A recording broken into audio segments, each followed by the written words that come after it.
Okay, let's try this again. There was some concern about static in the previous version of this. I'm recording it on a different computer with my original mic, and so let's see how this works out. So again, the goal here is a very quick overview, and a couple things that I really want to stress at this point is don't just look at the problems. Don't just do the problems in your head and say, okay, this works. Go through them, go through all the effort to actually write them out and see what makes sense. Make sure that you understand what the concepts are. And the other thing that I can't stress enough is that we provide a crib sheet in one of the modules. School has its own crib sheet. Both of them are excellent summaries of course material. If you need a single page or two-page document to help you understand what's in the course, this is the thing to go from. So what are we going to do? We're going to just talk today about learning objectives. These are not meant to be comprehensive. Main points. There's a lot here. You've got in Merriam, you've got chapters 2 through 6 and chapter 8. In Hibbler, you have chapters 12 to 19 and 22. The goal or the primary focus should be to understand what the main concepts are. You need to understand these concepts in order to apply them.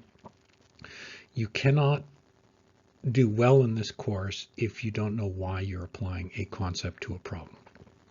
Practice, practice, practice. And again, I can't say this enough. Please do try and use the school or the course crib sheet, the cheat sheet that we've put out to you as sort of a study guide. It tells you exactly what is covered in the course, and it does it in 2 pages. It's great, and I strongly recommend that you look at it. We have looked at a number of things, but in essence, and what you should be familiar with at this point, is that the course has covered kinetics, work energy, and momentum. Now, kinetics is instantaneous, force and acceleration, at an instant, at this position, at whatever. Work energy is going to be force, velocity, and displacement. And there, you're looking for one of the 3 usually, and you need to solve for it. Finally, you have momentum, force, mass, and time. So force, velocity, and time. Again, as much as you can, make sure that, or realize that we're just looking at one equation. That is second law. The last chapter in this book only adds in one other component, vibration. And vibration is sum of forces in x equals mx double dot. Course consists of rectilinear coordinates. You need to know how to describe position. R is equal to xi, yj, zk. You know I, j, and k. You know vx, vy, and vz in I, j, and k directions, and ax in I, j, and k directions, ax, ay, az. When you go to nt coordinates, we switch the unit vectors and we look at ut, un. Position is defined along the path, so there is no position vector, it's only a position magnitude. Velocity is nice because it's just velocity in the tangential direction. Acceleration is a tiny bit more complex, acceleration in the tangential and normal directions. And you have these 2 relationships, dv dt and v squared over rho. This one becomes more important because later on you're going to be looking at it from the perspective of rigid body kinematics, and it becomes omega squared times r. Finally, you have u, r, u theta, which is probably the most challenging coordinate system that we use, and it's r, r, u, r. Velocity is v, r, u, r, v theta, u theta. Acceleration is a, r, u, r, a theta, u theta. Vr is equal to r dot, dr dt. V theta equals r theta dot, r d theta dt. Acceleration is r double dot minus r theta dot squared. Acceleration theta is r theta double dot plus twice r dot theta dot. The only other thing that really came out of the discussion, and it's not terribly important on its own, is projectile motion. And remember, first of all, we have all of these relationships, v ds dt, a dv dt, and v dv ds. So in this case, you can say velocity for a constant acceleration is equal to v naught plus ACT. S position is S naught plus V naught T plus 1/2 ACT squared. V squared equals V naught squared plus twice AC S minus S naught. The last expression is one that's derived by using this relationship here. You don't have to derive the relationships, and it's not expected. But at the same time, you should be able to understand where it's coming from and kind of have an idea of what's there. And it's not a very complex derivation either. So you should recognize that this and this are not independent. And so as a consequence of that, you can only really solve for two independent variables. Projectile motion, you had one really important point there. Vertical motion has an acceleration term, g, which acts downward here, g, vy, vx, it's just some point along there. And horizontal motion, which is not dependent on an acceleration, vx equals v naught x equals x naught plus v naught xt. You have the two relationships that we previously discussed, but now you substitute in g for AC. Usually this is the coordinate system. Keep an eye on this. We always talk about coordinate systems and we feel those are important, and I certainly feel they're very important to make sense of what you're dealing with. Acceleration y is minus g, but you'll notice that when I'm doing problems and often look at them, I'll not write it that way. I'll write it as a positive value and sort of deal with it somehow by correcting my equations. But it's helpful to remember what the direction is. And often when you're dealing with things like this, this is the first point. Always, always have a coordinate system. The last thing that I want to talk about here, I'm not going to talk about relative motions with particles. It's not an interesting thing to me. And it's not interesting because with particles, it doesn't really, you don't do very much. It's those airplanes and the boats going off in the distance. With rigid body motion, it becomes very important, and you should be aware of that. You have a cord which is connected at point D, goes around, goes out to point B here on the mass. You know, coordinate system, good for me. That's always a good thing to do. And you have various distances. SB, SA, and SA vary. H, LC do not vary. And so I can write my coordinate system and sort of recognize that everything that is in light blue here is not going to play a role in my motion. Everything else will.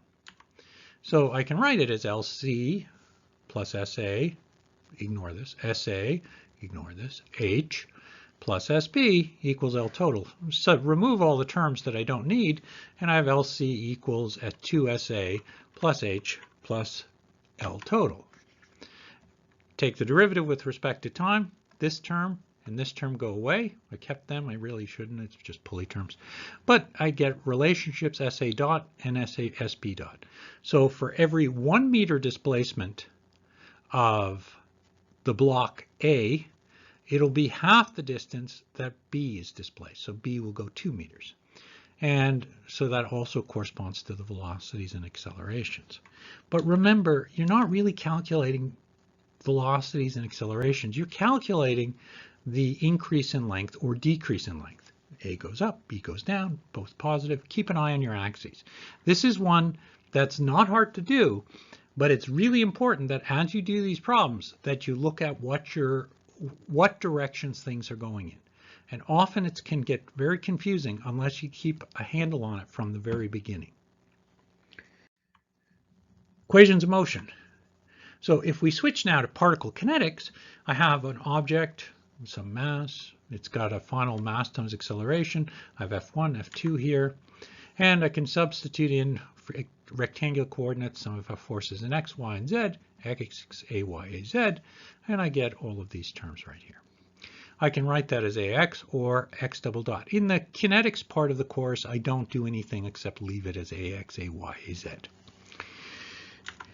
If I then substitute it into its component parts, it's prettier, it's easier to sort of look at, and it's easier to solve because when I have it in these component parts, and really in this course I don't often do anything in Z, I'm going to have these terms here and I don't worry about it. For tangential normal components, I got some sort of curvilinear path, normal tangential direction, tangential to the path of the particles. Sum of forces tangential, sum of forces normal, equals mass, acceleration, tangential, and normal. Now the only thing I got to remember is v squared over rho for an, dv dt for acceleration, tangential. For cylindrical coordinates, use r, theta, and z coordinates. And you end up with these terms. Now, the important thing here is recognizing these expressions that come out of this. So at this point in the course, and this is one of the reasons why I really stress looking at the crib sheets that we prepared, those are listed right there. And you really need to know that they're there, and you really need to know how to do this. AR does not equal R double dot. A theta does not equal theta double dot. You need to have unit consistency, and unit consistency is really important in all of this. Here it is in the R direction, and theta is defined. Sum of forces theta, sum of forces R. And you'll notice that often we talk about circular paths, but this is like the problem that was seen in quiz 1 from January 2020, where you have an object plane that's traveling along a circular path, but an origin that is not coincident with the center of that circle. And so R theta do not align with N in this direction and T in this direction. Again, generally we ignore the third dimension. It's Simpson's world all the time with this course. Do lots of cases looking at free body diagrams. So here's a typical multi-component case. I've got a ramp, I've got a mass, and I do an example, a couple examples looking at moving ramps, this triangle with a mass on it. You have force of friction acting to oppose motion, you have weight down. So if I reorient that, mass is acting in this direction, force of friction. I never write it like this, but okay, this is what I would have. And I have all these terms here. If I substitute in the terms, mg cos theta, mg sine theta, tuck, right there, I have the coordinate systems x and y are coincident with the motion. I always have a coordinate system, a coordinate that is aligned with the motion of the particle. And that's really important to understand. You can't just put them in. If you do, you're going to end up getting a real headache trying to reorient things. If you continue, you have the normal force also, so you got to worry about that. Sum of forces in x, mg sine theta minus force of friction equals max. Normal minus mg cos theta equals 0. What happened to Newton's second law with work energy? So again, remember that everything in this course is dealing with Newton's second law. Acceleration equals v dv ds. If that's true, I have force, velocity, and distance. And that was one we sort of talked about at the very beginning of this talk, where I was saying, look, if you have force and velocity and distance, you have work energy. And you can do the substitution, and most people will not do the substitution or the derivation of this, but you end up with work equal to the difference in kinetic energy, or the initial kinetic energy plus the work done from 1 to 2 equals T2. I hate work. I honestly hate work. I hate cutting the lawn. I hate mopping the floor. I hate everything about it. So I'd rather do conservative forces. And when I do conservative forces, they often are a lot easier for me to sort of deal with because I can visualize them better. And often if you look at a lot of the questions on Piazza, I have had repeatedly the same question, which is how do I know which direction work is acting in? Well, you know, because it's basically going to be the negative to what it intuitively should be. And again, intuition, well, maybe beginning. Intuition is not something that you should depend on here. But if you look at work, or sorry, potential energy, you have here potential energy at 1, potential energy at 2. You've got a weight acting downward. You have a height, and you can do that with a datum. Same thing with the force of the spring. And in each of these cases, you can start from the relaxed position, go to the stretch position, compressed position, to a stretch position. You know what it is because you know the direction of the forces, you know what's happening, and potential energy is 1/2 kx squared for a spring. So if you have all of that, and you know all of this information, then what you have is enough to sort of write this equation. And this is the equation I strongly recommend. T1 plus V1 equals work 1 to 2 equals T2 plus V2. That way, all of these terms are non-conservative. These terms are conservative. And I can visualize them. I can say that at state 1 or position 1, it's at this datum. At state 2, it's at this datum. Okay, Newton's second law for momentum. So now we do the same thing, but now we're looking at momentum. We substitute dv dt. Now we do the same derivation, and we end up with the linear impulse equals the difference in the momentum at the beginning and the end. vector expression. That's the difference between work energy and momentum. And impulse is delivered, units of Newton seconds. Velocity, time, force. Be aware, look at the questions, look at past examples. You'll see that, and you should be able to sort of figure out what they are. Angular impulse momentum, same thing. You have the integral of the angular impulse equals the final momentum, or angular momentum, minus the initial angular momentum. And if you just rewrite it the form that we're used to, initial angular momentum plus the impulse from time 1 to time 2 equals final angular momentum.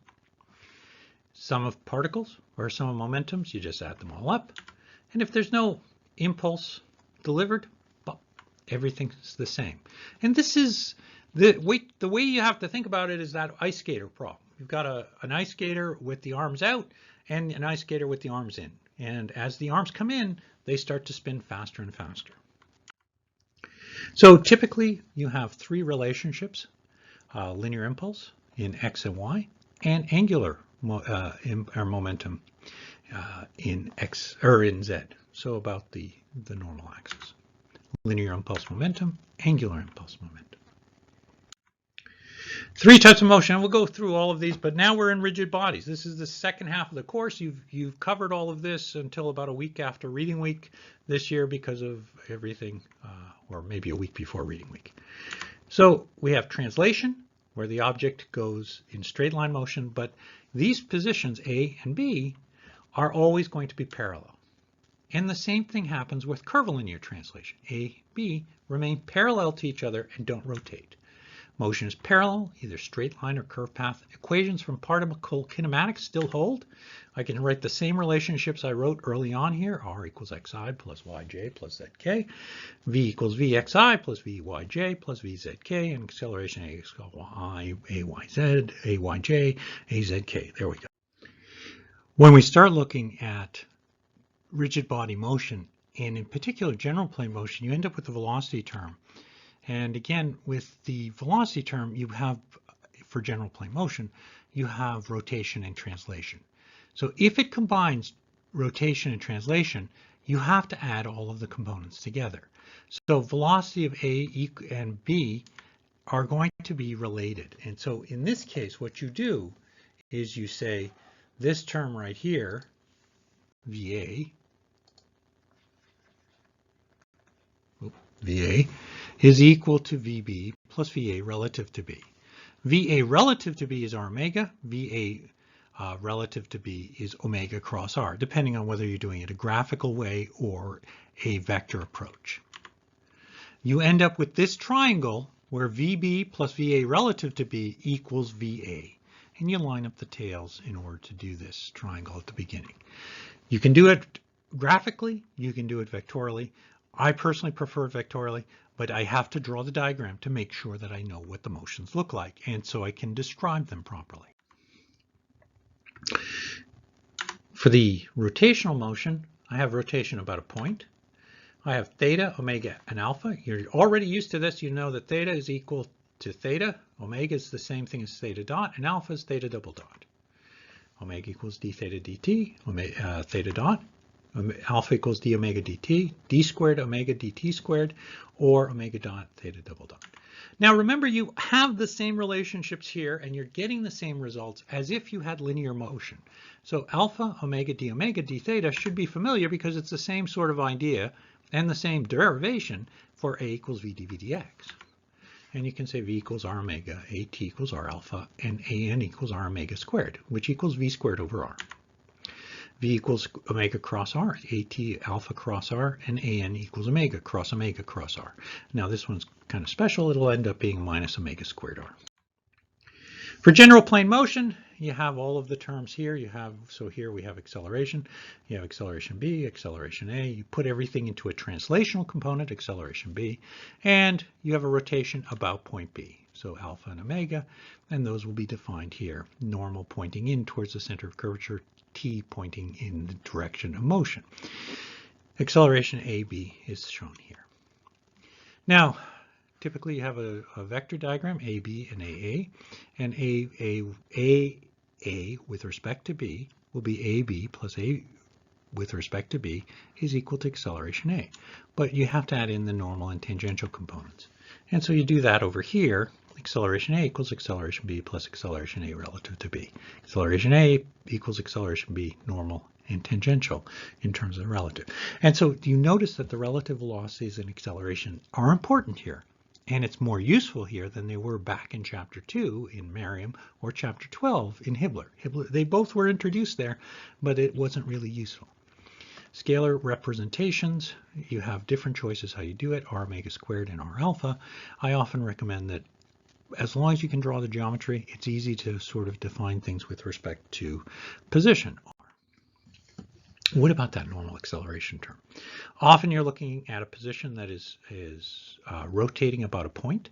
Acceleration a equals acceleration b plus acceleration a relative to b. Acceleration a equals acceleration b plus alpha cross r minus omega squared r. But where does that come from? And that term comes from this expression right here, omega cross r. So if I do the cross product for the first term, the one in parentheses, I can say minus omega rx, omega ry, 0. And if I do the last one, I can just say minus omega squared rx minus omega squared ry equals, and 0 for z. And if I do that, I end up with minus omega squared r. The direction is defined by the radial direction, omega squared is the magnitude. Just solve that for normal acceleration. So as you continue on, I do this derivation in the initial discussion on kinetics for rigid bodies. But it's not important. What is important is this relationship right here. If I have point A, if I have point G, and I want to shift from G to A, IG is equal to, or IA is equal to IG plus MD squared, D the perpendicular distance from G to A. But IA or IG does not equal IA plus MD squared. Everything depends on the initial derivation. That was shown here. And if you go through that, you'll see that some of the terms are about the center of mass. If you shift this, this is no longer true. So make sure you know where the derivation is coming from. You don't have, again, it's not the point is not to solve this over and over every time you see these on an exam or in real life in engineering. It's understanding why you got this term in the first place. Once you understand that, you can sort of say, okay, look, I know where it came from, and I can sort of look it up in a book or redo it on my own at my leisure. Radius of gyration, complex shape with lots of holes in it here. And I mean, my favorite example of all of this stuff with radius of gyrations, if you're looking for something, is to look up Short Brothers who make landing gears. And there you can sort of see different landing gears, and they give you the radius of gyration. But the radius of gyration is just IG equals mk squared. So this mess right here becomes a hoop where all of the mass of that is sort of shifted a distance k away from the center. K becomes problematic because, of course, it's the same sort of term as what I had before for my spring constant, but it's Ig over m square rooted. Units of length. Finally, you had composite bodies. When you look at a composite body, you can sort of look at them in terms of different components. You can use tables, parallel axis theorem, you can do whatever. You have L, disk, slender rod, G rod, G of the disk, pin that you're interested in over here that you want everything to rotate about. You always want something like this, and you're always trying to shift everything to a point of rotation with no translation. It's a center of zero velocity that's not instantaneous, it's permanent. So in that case, I want to shift everything to this point right here. So I find the center of mass of both of the system. I can do that by just saying mass of the rod xg rod, mass of the disk sg disk is equal to over mass of the rod plus mass of the disk. Same thing for y.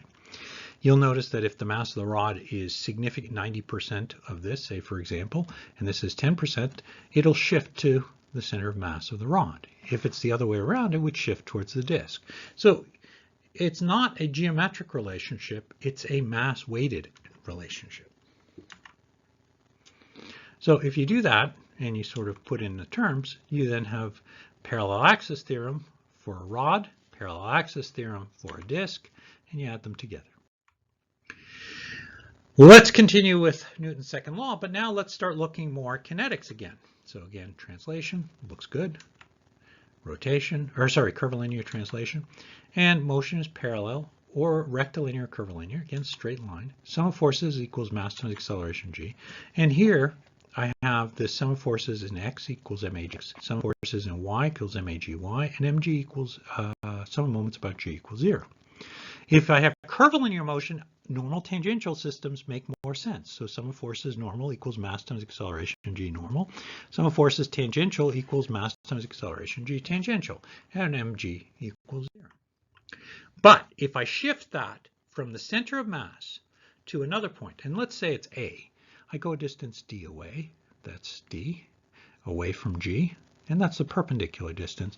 Sum of moments about d is going to depend in part on the translational for mass times acceleration in the g direction, or mass acceleration g, times d, the distance traveled. Again, I have sort of these coordinate systems, and this is a result of the forces. I may do this because I'm interested in something happening at this point, or I want to get rid of forces. There's always that. If you have curvilinear translation, same thing. Sum of forces, normal, tangential, and mg equals 0.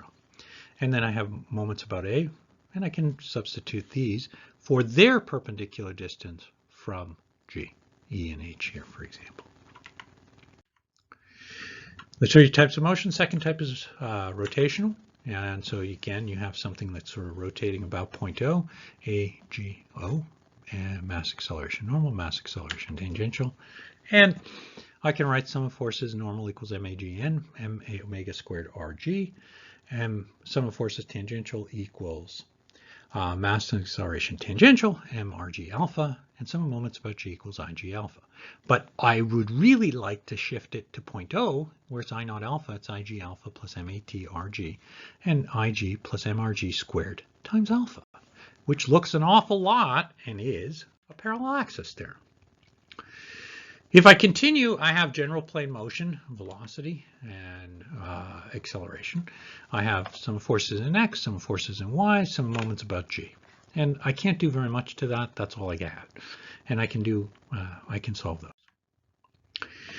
Finally, or not finally, on to chapter 6b of Merriam, chapter 17 of Hibbler. This is a very, very fast discussion of all of this stuff.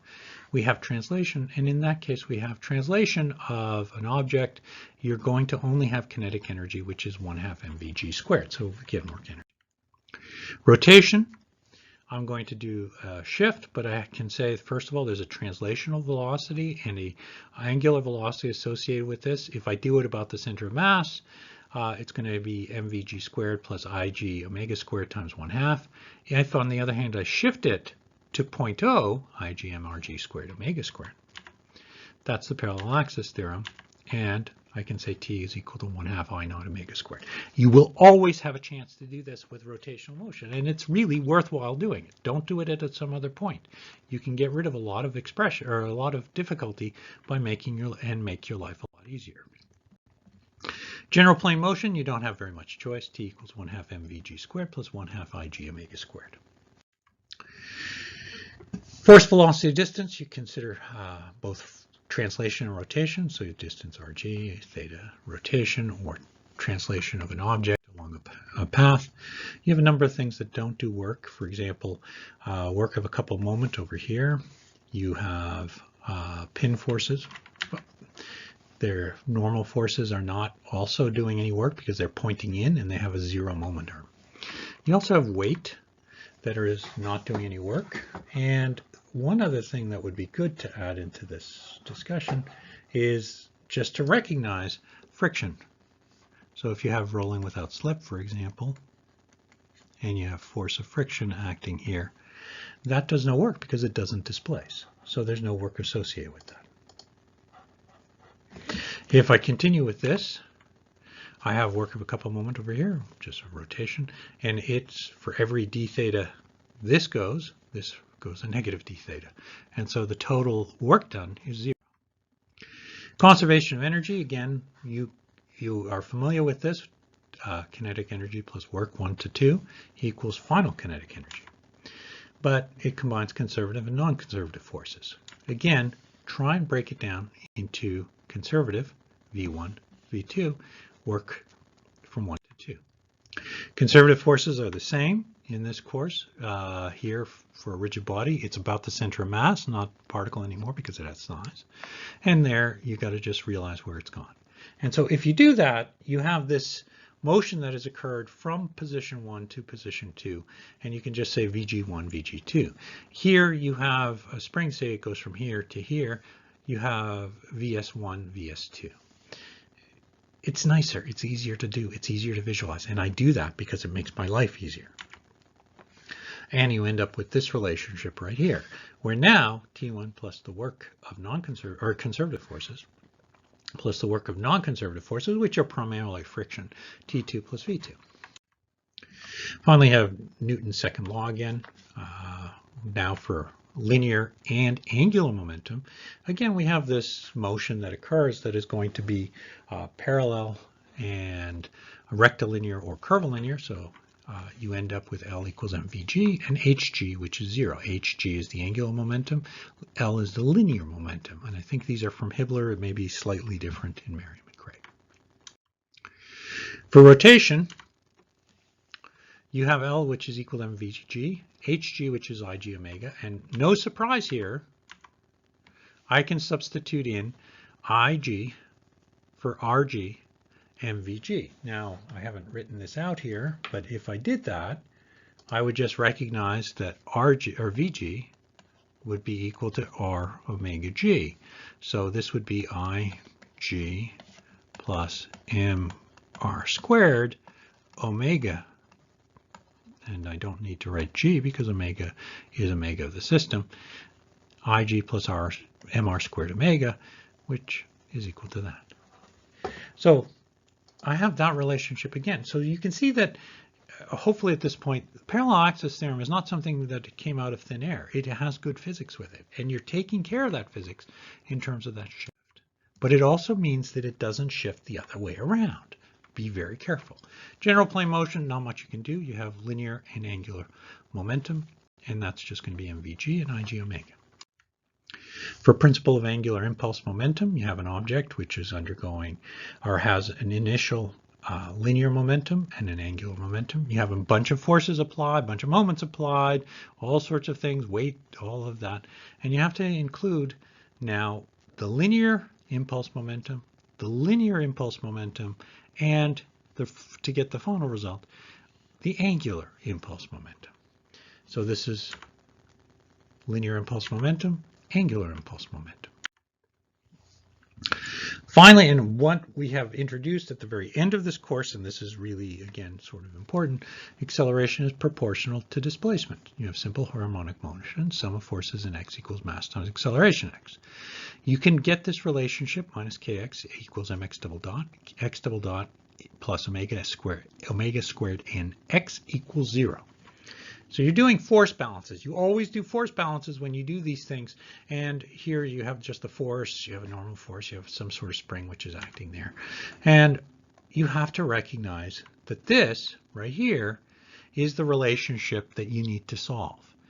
This K may not be the K of the system. It may be a combination of all of the spring constants in the system. It may be a combination of other things. You'll see that when you do the problems. Do these problems on your own, please. It's really important to understand K over M may not just be the term right here. Solution always looks of this form, which is A sine square root K over MT plus B cos square root of KMT. K over M is omega n, and there you go. So same form right there. You can write it in this form too. Both of these forms are equivalent. One of them introduces a phase angle. The other one just combines sines and cosines. You have seen and should be familiar with this at this point. You had the last quiz on this and you all did well on it. So it's something to be familiar with. It's something to be comfortable with, and realize that we're going to be dealing with it a lot in this chapter. Sort of a note, omega n is natural frequency in Hibbler and natural circular frequency in Merriam and Craig. And they have different notation. An Fn is frequency or natural frequency.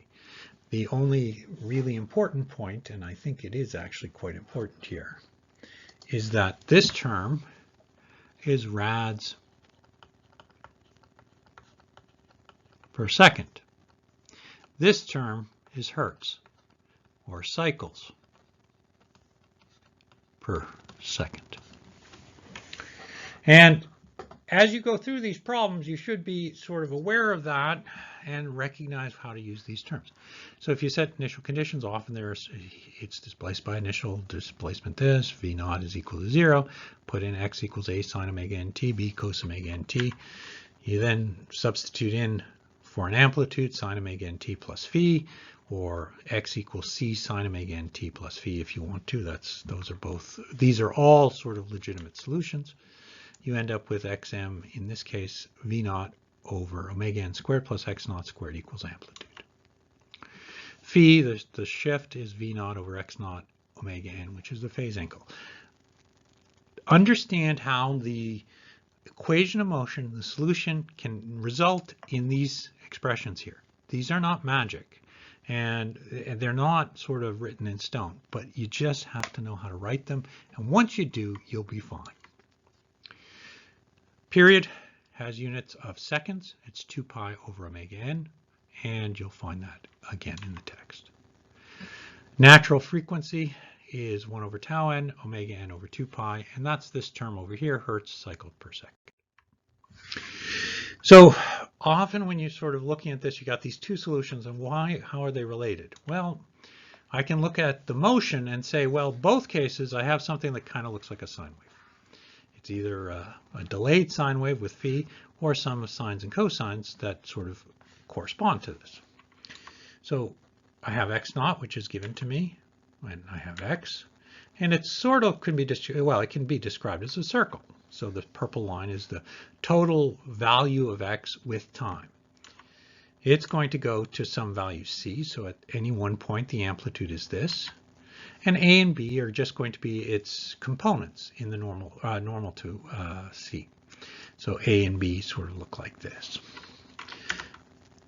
Time between a complete rotation of the vector c, so going all the way back to this point, 2 pi over omega n. That's why it cycles.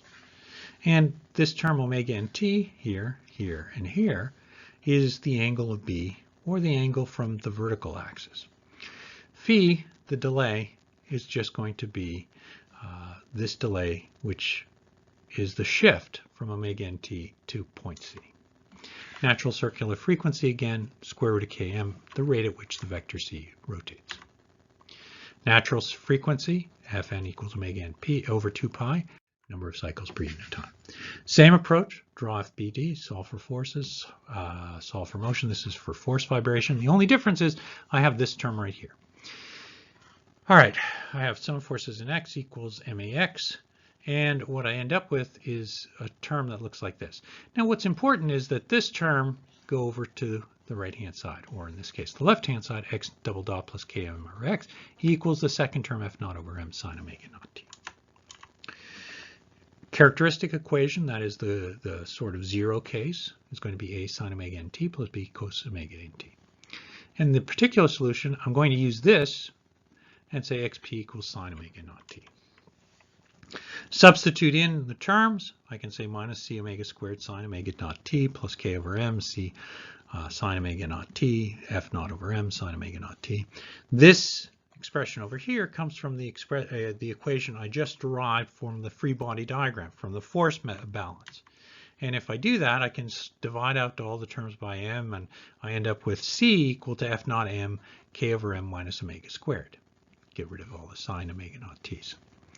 And if I do that, then super. Everything works out very well. I get f naught over k. By multiplying this by omega n squared, I get f naught over k 1 minus omega over omega n squared. This expression is actually quite hard to understand in C. You should take this and derive this. It takes 2 steps. But it's worth understanding this is not just, again, it doesn't appear out of ether. It is directly there and it's clear. So make sure you know why it's there. Solutions are that form, x particular f naught over k 1 minus omega over omega n squared sine omega naught t. The solution then is x equals sine omega naught t, nt plus b cos omega nt plus f naught over k 1 minus omega over omega n squared sine omega naught t. So that's your solution for the motion. And the magnification factor is another term that you're going to see a lot of. And the x particular max, the maximum value of this, which will be f naught over k, 1 minus omega naught squared, ends up being 1 over 1 minus omega over omega n squared. And that's your magnification factor. And again, if you've heard this before, when I was an undergraduate, I drove a particular car model that doesn't exist anymore and hasn't existed for probably 40 years. And if you drove it on a road like the 401, you would eventually hit a resonance, a magnification factor, where your omega and omega n were very close at around 100 kilometers an hour. And you had to go a bit over, and I'm not going to say how much, in order to sort of get away from that and to have the system not go crazy on you. If you did that, then you had a magnification factor that goes back down to something normal. But as it approaches 1 minus 1, it ends up being 1 over 0. So then you go crazy and your teeth are sort of rattled right out of your mouth.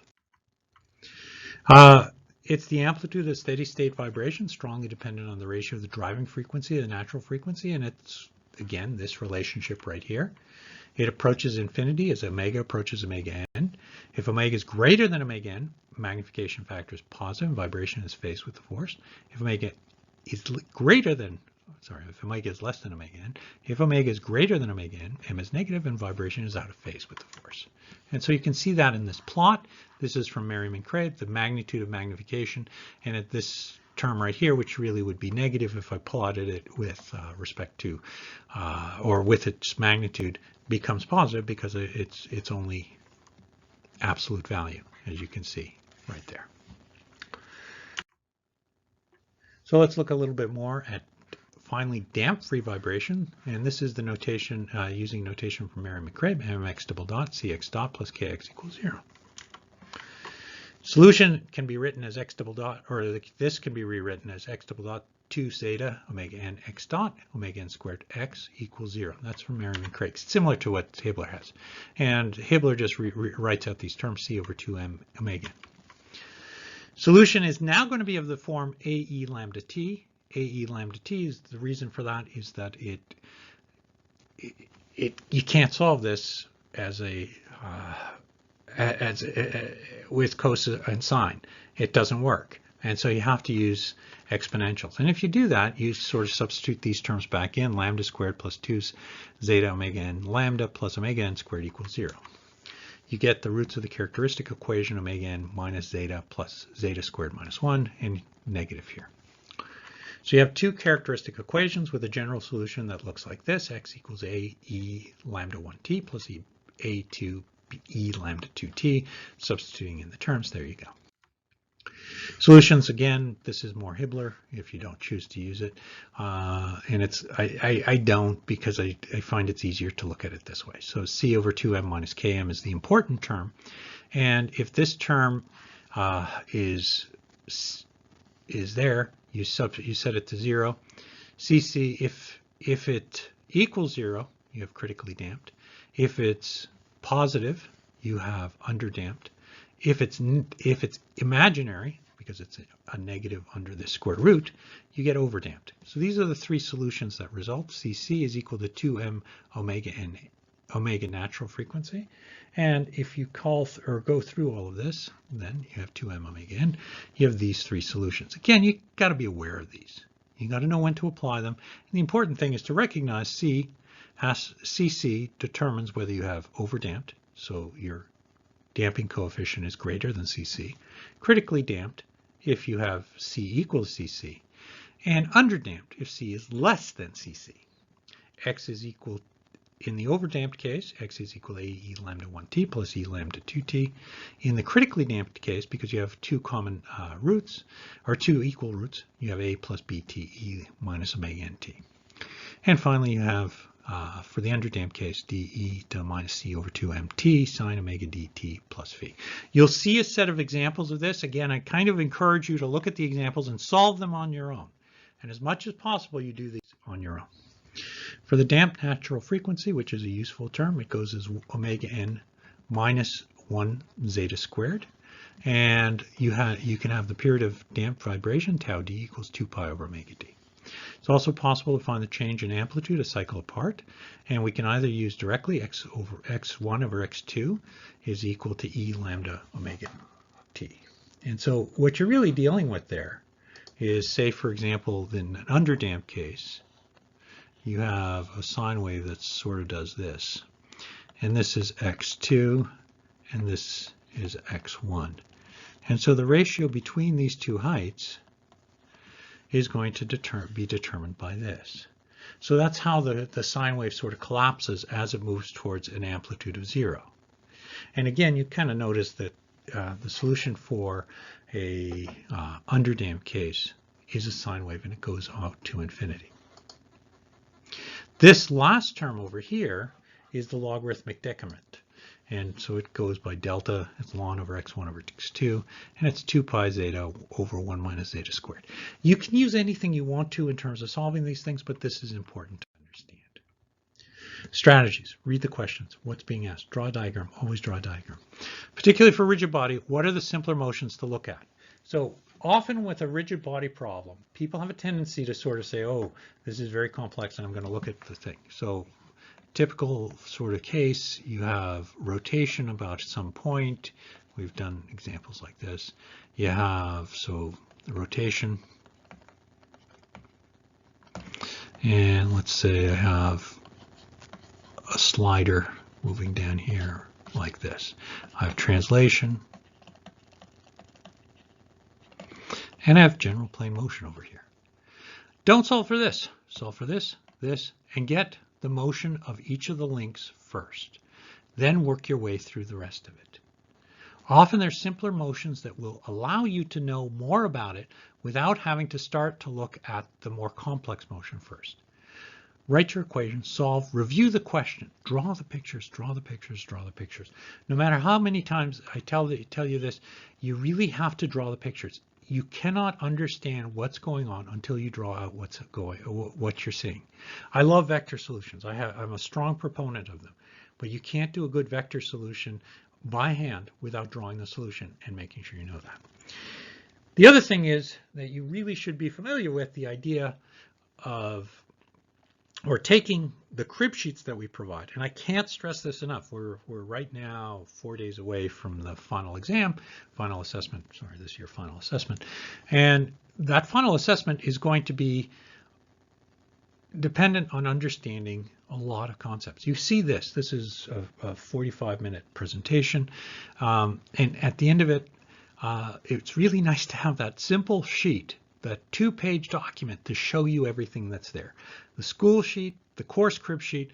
I personally like the course crib sheet because I made it.